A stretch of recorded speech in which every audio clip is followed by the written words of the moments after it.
Start. नमस्कार।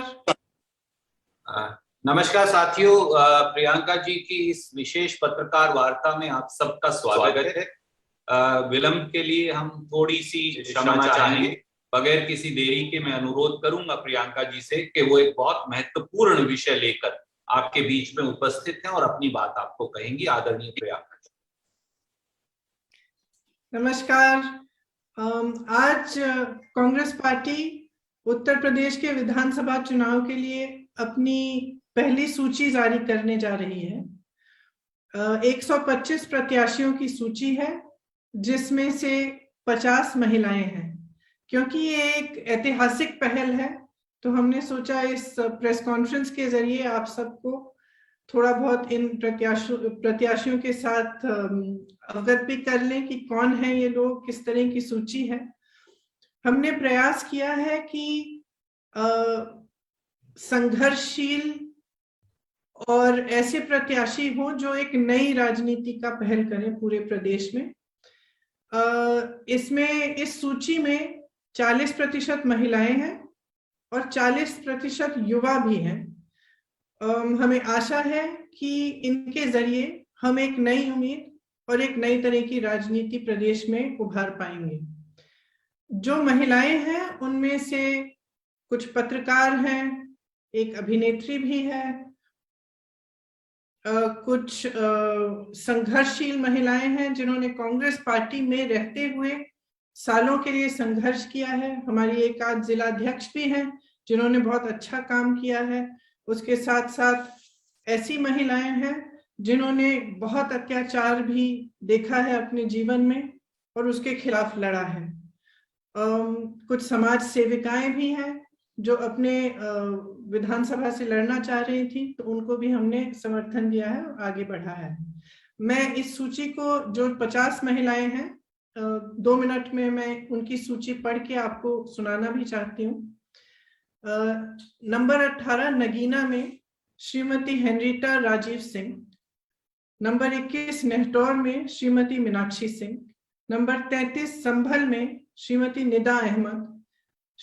Number 45 Hastinapur में श्रीमती अर्चना गौतम। 46 किठौर में श्रीमती बबीता गुर्जर। 60 गढ़मुक्तेश्वर में श्रीमती आभा चौधरी। 61 नोएडा में श्रीमती पंखुरी पाठक। 86 इतमादपुर में श्रीमती शिवानी सिंह बघेल। 94 में श्रीमती मनोज दीक्षित। 95 टुंडला में श्रीमती योगेश दिवाकर। 98 शिकोहाबाद में श्रीमती शशि शर्मा। 99 सिरसागंज में श्रीमती प्रतिमा पाल। एटा 104 में श्रीमती गुंजन मिश्रा। मैनपुरी 107 में श्रीमती विनीता साखिया।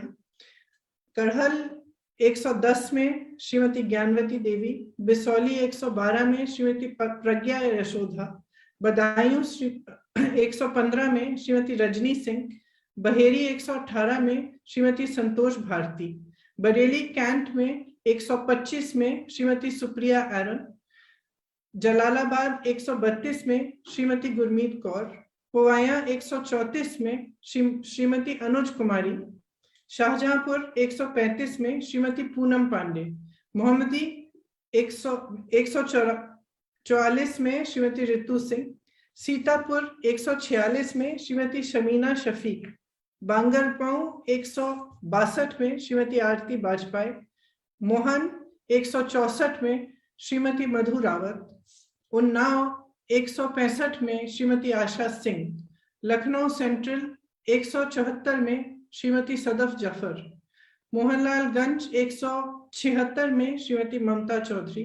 कादीपुर 191 में श्रीमती निखिलेश सरोज। फरुखाबाद 194 में श्रीमती लुईस खुर्शीद। औरैया 204 में श्रीमती सरिता दोहरे। बिल्हौर 209 में श्रीमती उषा रानी कोरी। कालपी 220 में श्रीमती उमाकांति। ओरई 221 में श्रीमती उर्मिला सोनकर खाबरी। मानिकपुर 237 में श्रीमती रंजना बरातीलाल पांडे। रामपुर खास 244 में श्रीमती आराधना मिश्रा मोना जी।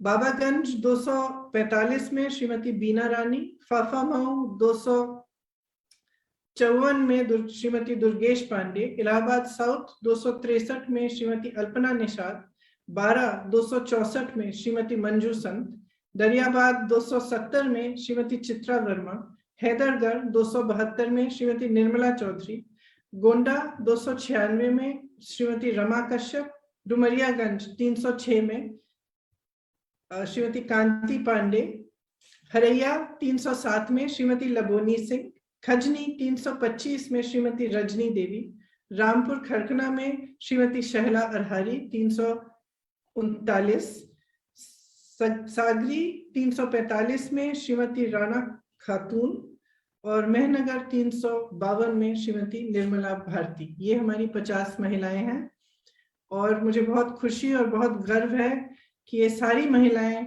संघर्षशील हैं। कुछ आपने आप तो पहचानते भी होंगे, जैसे आराधना जी जो हमारी CLP लीडर हैं, लुइस खुर्शीद जी जो कई बार चुनाव लड़ चुकी हैं, ऐसी महिलाएं हैं जो काफी बार चुनाव भी लड़ चुकी हैं और ऐसी भी हैं जो पहली बार अपने संघर्ष के लिए, अपनी विचारधारा के लिए चुनाव लड़ रही हैं। इसमें खास तौर से मैं आपको बताना चाहती हूँ कि हमारी उन्नाव की जो प्रत्याशी हैं, जो उन्नाव का बहुत बड़ा रेप का केस हुआ था, उनकी माताजी हैं आशा सिंह जी, वो चुनाव लड़ना चाहती हैं और हमने उनको मौका दिया है कि अपने संघर्ष को वो जारी रखें और जिस सत्ता के जरिए उनको दबाया गया, उनके परिवार के साथ तरह तरह के अत्याचार किए गए, उनके पति की हत्या की गई, उनके देवर जी आज भी जेल में हैं, उनकी बेटी का बलात्कार किया गया, उसके बाद एक्सीडेंट कराया गया,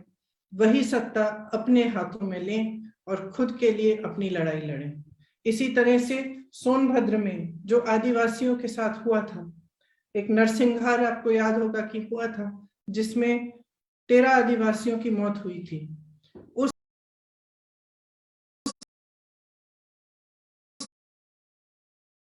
समय एक लड़का, आदिवासी लड़का था रामराज गोंड, जिन्होंने उनकी आवाज उठाई, उनके लिए संघर्ष किया।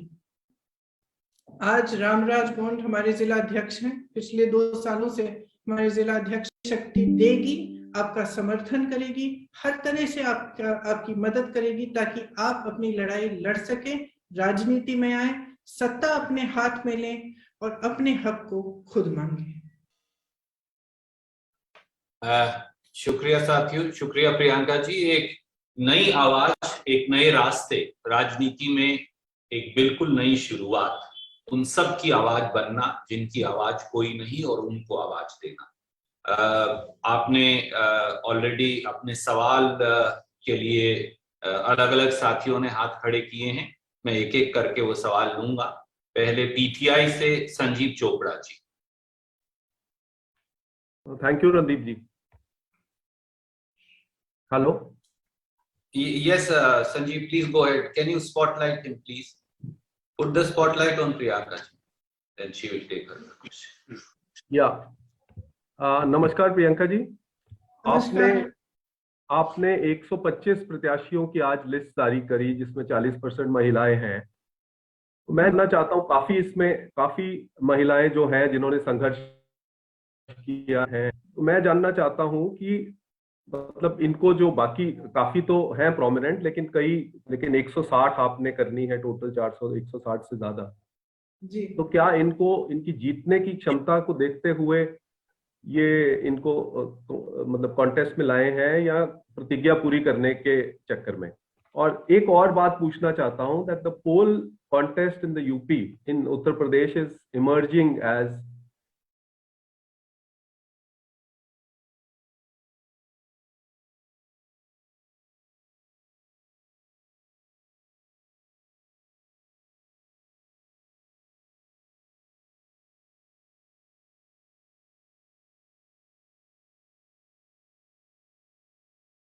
Recording in progress। तो स्वाभाविक है कि कुछ ऐसी महिलाएं होंगी जो पहली बार चुनाव लड़ रही हैं। आशा सिंह जी पहली बार चुनाव लड़ रही हैं, लेकिन एक हिम्मत वाली महिला है और ऐसी महिलाओं को जो पहली बार लड़ रहे हैं उनको हम पूरी तरह से अपनी पार्टी के संगठन का समर्थन और सब देंगे ताकि वो मजबूती से लड़ पाए। तो ये तो हुआ आपका पहला सवाल। जो आपने देखिए, the role we see for ourselves is two-pronged actually. The first is that we as a party are fighting in a state where action to the politics of UP. Thank you Priyanka ji. और संजीव जी, ये याद रखिए कि विपक्ष की भूमिका अगर किसी ने निभाई है तो प्रियंका जी के नेतृत्व में केवल और केवल कांग्रेस पार्टी ने निभाई है। वो सारे दल जो आज अपने आप को दावेदार मानते हैं, वो सब गायब थे जब जनता के मुद्दे सामने थे। मैं अनुरोध करूंगा सिद्धार्थ जी से, ANI न्यूज एजेंसी से, कि वो अपना सवाल पूछे। Siddharth ji, please unmute and come. Sir नमस्कार। मैम नमस्कार। मेरा सवाल मैम ये है कि आप उत्तर प्रदेश की राजनीति की बात करें तो पिछले 2 दिनों से हम देख रहे हैं, 2-3 दिनों से आया राम गया राम की राजनीति चल रही है। एक के बाद एक पार्टी आम नेता बदल रहे हैं। इस लिस्ट से जो आपने अलग अलग चेहरे, अलग अलग सेक्शन ऑफ सोसाइटी से आप लेके आई हैं, उससे क्या साबित करना चाहती हैं, क्या संदेश देना चाहती हैं? और साथ ही ये कि कांग्रेस के लिए आपसे, क्योंकि पिछले 1.5-2 साल में कांग्रेस के कई नेता वो भी पार्टी छोड़ के गए। हालिया में इमरान मसूद और आपके एक इमरान अख्तर विधायक जो हैं वो भी चले गए, ये कहते हुए कि सपा एक मजबूत विकल्प है बीजेपी का। तो ऐसे में आप क्या सोचती हैं इसके ऊपर? किसके बारे में, कि ये लोग जा रहे हैं, कि एग्जैक्टली किसके बारे में मैं क्या सोचती हूँ?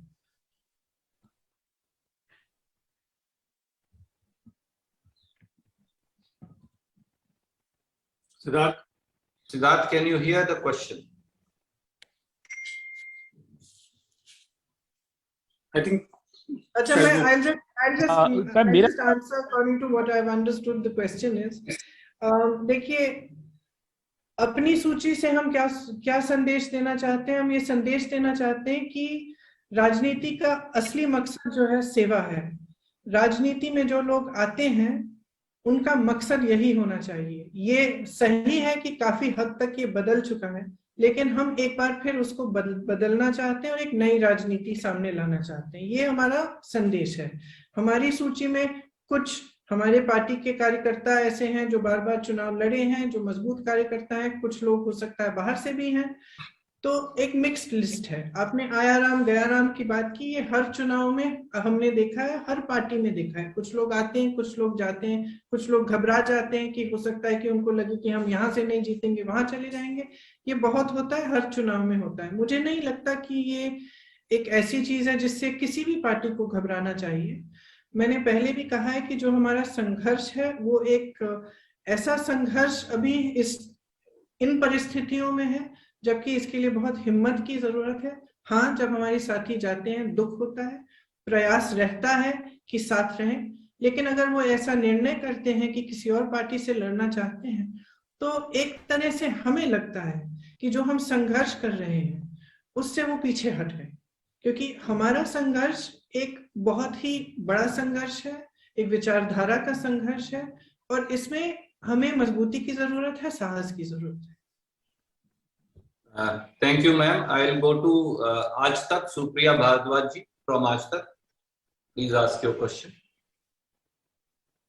Good morning, ma'am. The question is in connection with the Uttar Pradesh candidates. आपने भी जो सबके नाम अनाउंस किए हैं, कितना डिफिकल्ट रहा प्रोसेस आपको कैंडिडेट्स को फाइनलाइज करने का, स्पेशली विमेन का? बिकॉज खबरें ये आ रही थी कि किसी सीट के ऊपर 3-3, 4-4 जो थे लोग कैंडिडेट्स ने, स्पेशली विमेन ने जो है अपना आपको रिक्वेस्ट दिया था। तो ये प्रोसेस पूरा विमेन सिलेक्शन का कैसा डिफिकल्ट रहा, कितना रहा?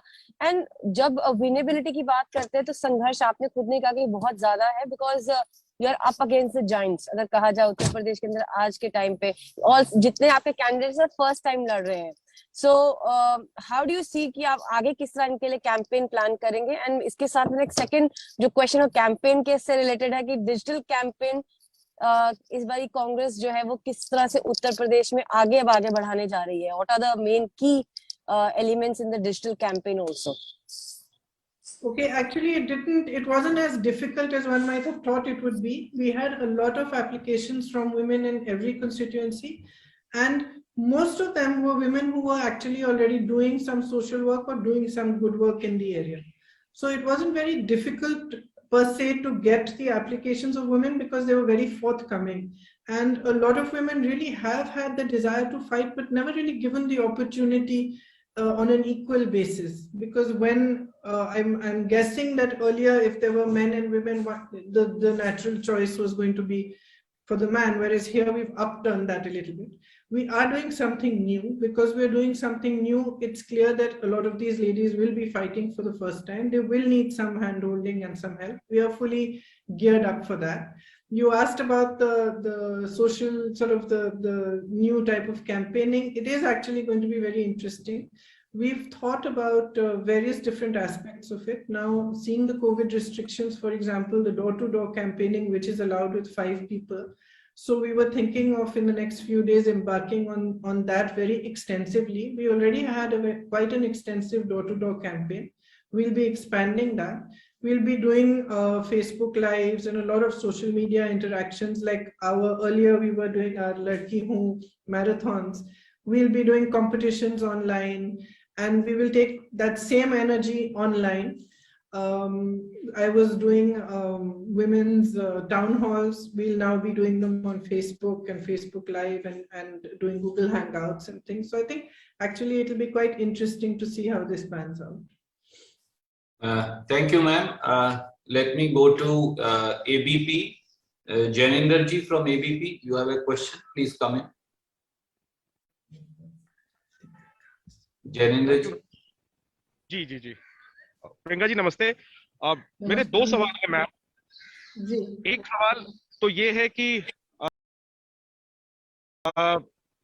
अभी फिलहाल यूपी की सियासत में हम देख रहे हैं कि 80 और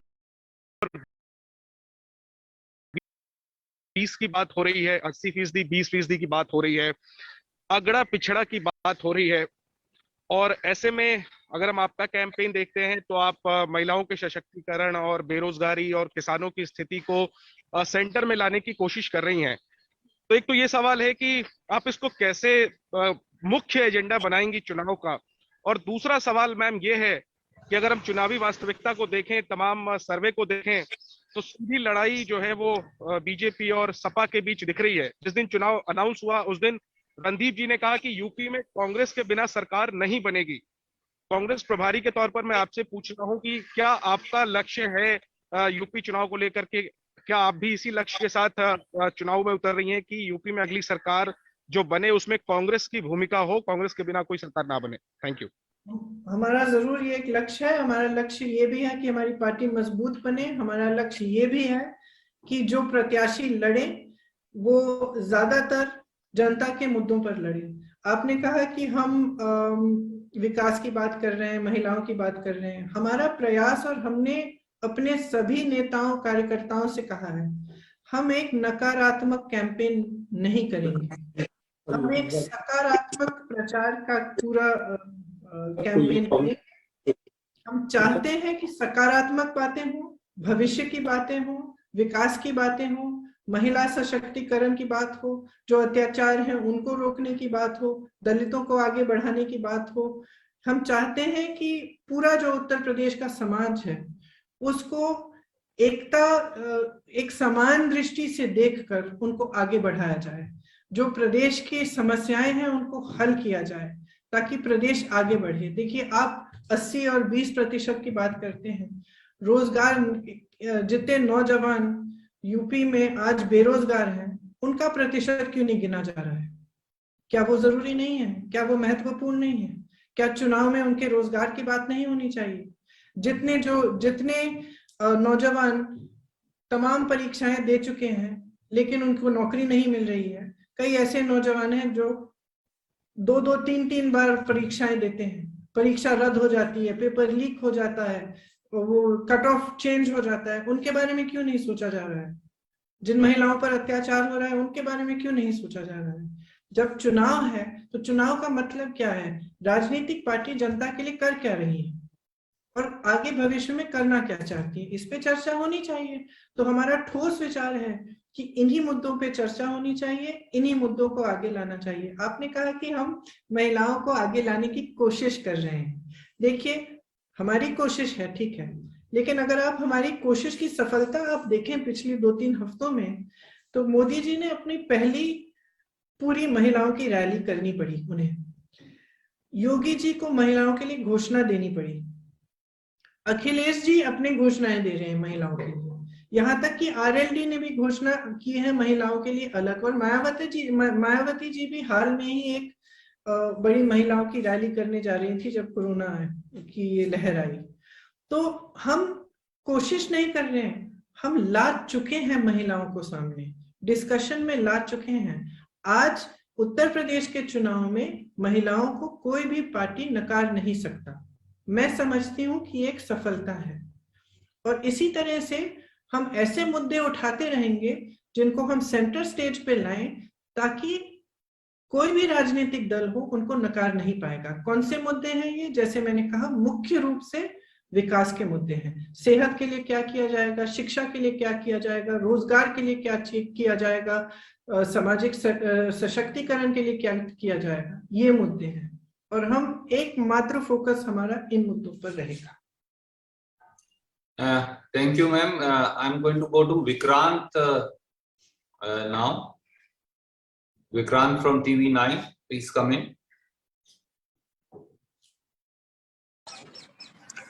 जी प्रियंका जी नमस्कार। मेरा सवाल ये है कि आप राजनीति में आ गई, आपने कहा कि तमाम संघर्ष करने वाली महिलाओं को आपने टिकट दे दिया है, तो क्या आप भी यूपी का विधानसभा चुनाव लड़ेंगी? और अगर नहीं लड़ेंगी तो अगले 5 साल के लिए उत्तर प्रदेश के लिए आपने अपने लिए क्या लक्ष्य तय कर रखे हैं? आपकी अपनी राजनीति किधर जाएगी आगे? देखिए, जो मैंने यूपी में शुरू किया है, मैं उसको मैं वो प्रयास जारी रखूंगी। इस चुनाव के बाद भी यूपी में ही रहूंगी और यूपी में ही मैं कार्य करती रहूंगी। बाकी अगर मेरी पार्टी मुझे कहे कि कहीं और भी चाहते हैं कि मैं अपनी थोड़ी सी भूमिका निभाऊं, वो भी मैं करूंगी, जैसे मैंने हमेशा किया है।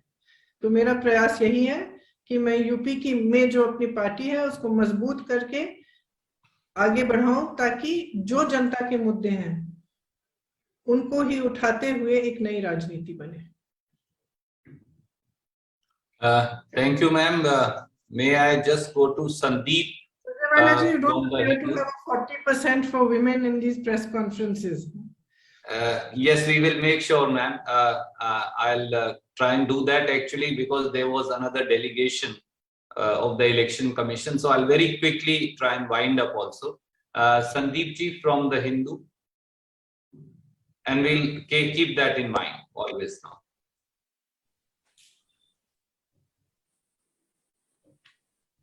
Sandeep, can you hear us?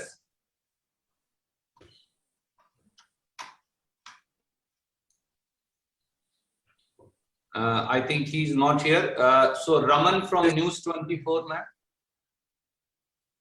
Ramanji, News 24 say he's been raising his hand for, he was the first one to raise his hand.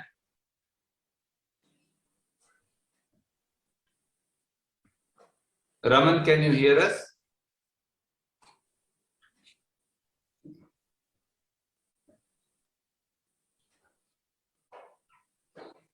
Sandeep is here. He's raising his hand.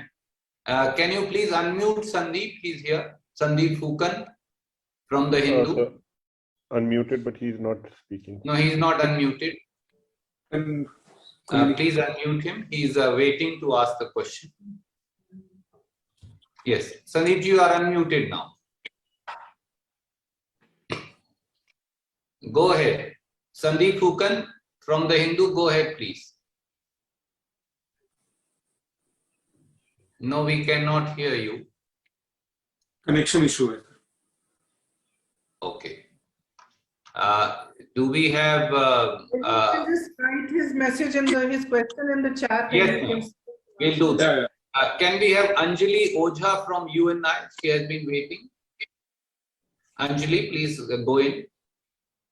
Please unmute Anjali. Hi, ma'am.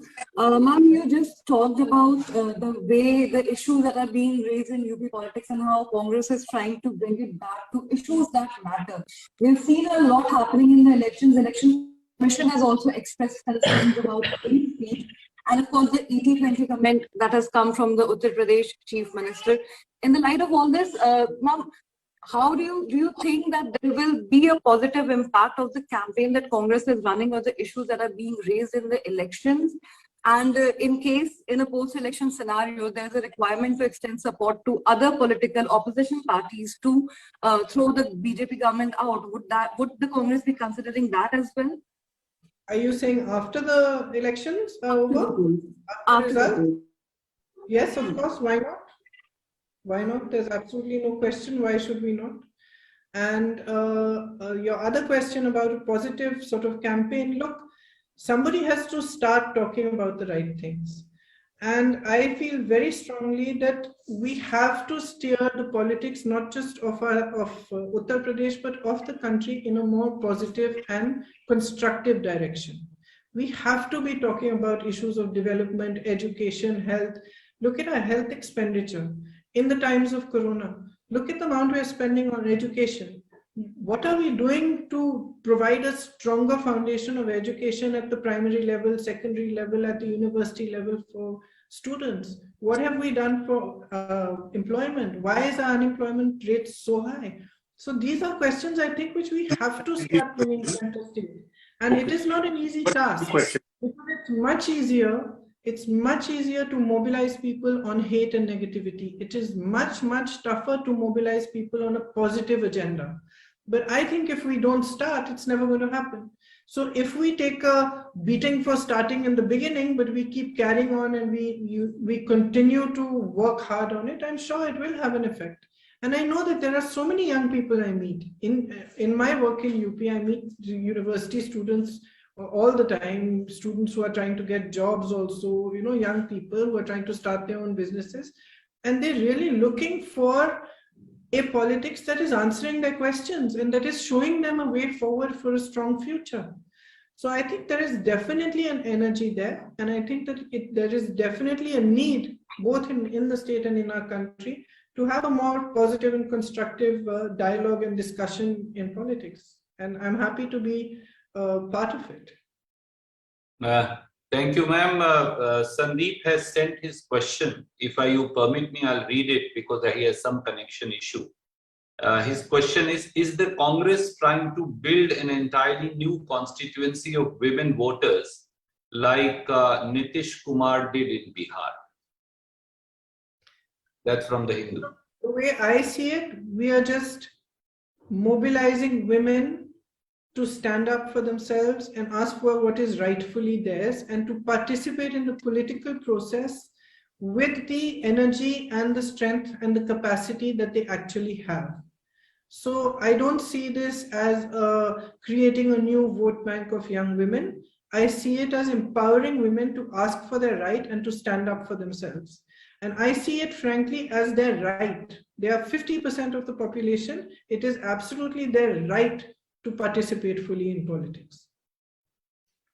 Well, ma'am, there are close to 60-70 more friends who are waiting to ask questions, and I'm sure कि कभी और एक और मौका होगा जब लल्लू जी, मोना जी आपके साथ और सवालों का जवाब यूपी में सुप्रिया जी के साथ आप और दे पाएंगी।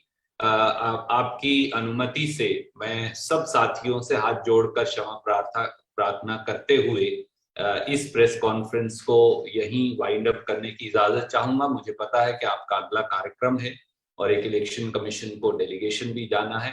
बहुत बहुत आपका प्रियंका जी शुक्रिया, लल्लू जी का, मोना जी का और सब साथियों का और सब पत्रकार साथियों का बहुत बहुत शुक्रिया। नमस्कार। Thank you very much. Thank you.